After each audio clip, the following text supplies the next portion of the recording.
কবে শেষ হবে প্রয়োজনীয় সংস্কার, আর নির্বাচনই বা কবে? এই প্রশ্নই ঘুরে ফিরে সামনে আসছে।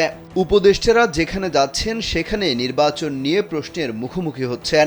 এবার একান্ত সাক্ষাৎকারে যমুনা টেলিভিশনকে নির্বাচনের সম্ভাব্য রোডম্যাপের কথা জানিয়েছেন তথ্য উপদেষ্টা নাহিদ ইসলাম। তিনি বলেন, একই ব্যবস্থাপনার কাঠামো রেখে যদি আগের মতো একটা সরকার আসে তাহলে এত মানুষের জীবন দেওয়ার কোনো অর্থ হয় না। পরিবর্তন আনতে কিছু রূপরেখা তৈরি করা হয়েছে। উদ্যোগ নেওয়া হয়েছে যেন পরবর্তীতে যারা ক্ষমতায় আসবে তারাও যেন এই ধারাবাহিকতা ধরে রাখে। কবে নাগাদ নির্বাচন হতে পারে এমন প্রশ্নের জবাবে তথ্য উপদেষ্টা নাহিদ বলেন, বাংলাদেশের মানুষ নির্বাচন প্রত্যাশা করছে।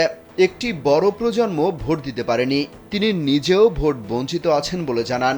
এলো ভিশন মুশকিল আসান অফার। যে কোনো ব্র্যান্ডের পুরনো ফ্রিজ নিয়ে চলে আসুন ভিশন শোরুমে আর নিয়ে যান নতুন ভিশন ফ্রিজ 20% পর্যন্ত ছাড়। নাহিদ বলেন, জানুয়ারির মধ্যে সংস্কার কমিশনের প্রতিবেদন জমা দেওয়ার কথা রয়েছে।